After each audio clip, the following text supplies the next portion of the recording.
Sur le calendrier électoral, le Premier ministre est également prononcé au chapitre gouvernance. Il reconnaît qu'il y a des tares au nombre desquels les lourdeurs et la corruption. Il rassure également que des efforts sont faits pour réduire le train de vie de l'État. Retour sur le volet gouvernance de l'entretien avec Nyakiteda. Le plan d'action de la transition comme boussole de la gouvernance du moment. C'est un plan élaboré en tenant compte des enjeux de l'heure, mais aussi des préoccupations légitimes du peuple burkinabé contenues dans le PNDS 2.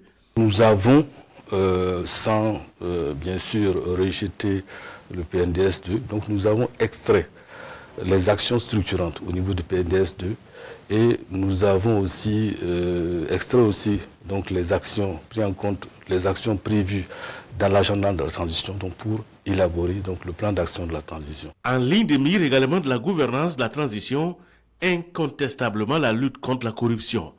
Le chef du gouvernement a instruit d'ailleurs l'élaboration d'un code d'éthique et de déontologie pour tous les agents publics. Dans cette même dynamique, le gouvernement commandite l'audition de 15 structures, dont l'armée. Au début, il y a eu des difficultés, mais je pense que ces difficultés-là sont aplanies maintenant. Et nous commençons à voir les premiers résultats des audits.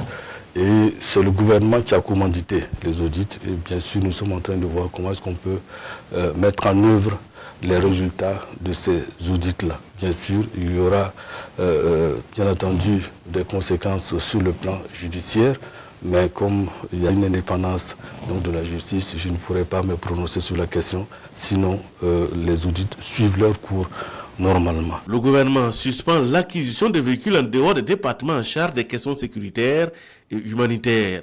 Dans la gestion des biens de l'État, le Premier ministre annonce une batterie de mesures.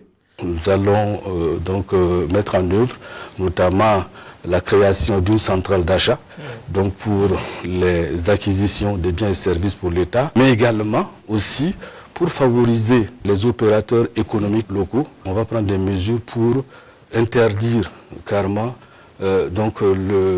l'acquisition de mobilier, par exemple. Vous voyez, ces mobiliers, ce sont des mobiliers donc, qui sont importés.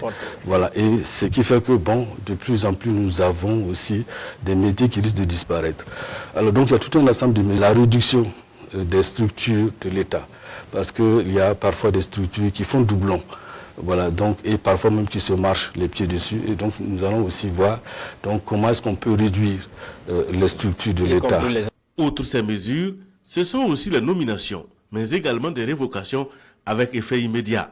Alors, par rapport à la question des révocations, si nous en sommes arrivés là, c'est qu'il y a certaines personnes qui ont été remplacées et qui ont eu des comportements pratiquement délictueux.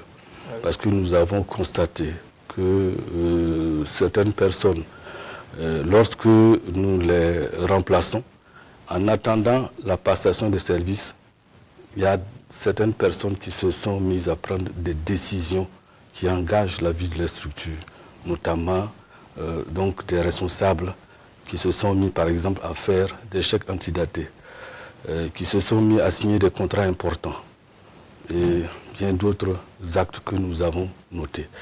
Un ensemble de mesures qui devraient permettre à la transition de dérouler son chronogramme dans un climat serein.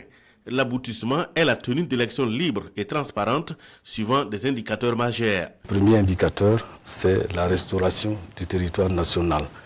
Et à ce niveau, je voudrais préciser que l'objectif n'est pas de recouvrir à 100%, mais d'arriver à un pourcentage, à un taux qui est assez raisonnable, permettant d'organiser des élections.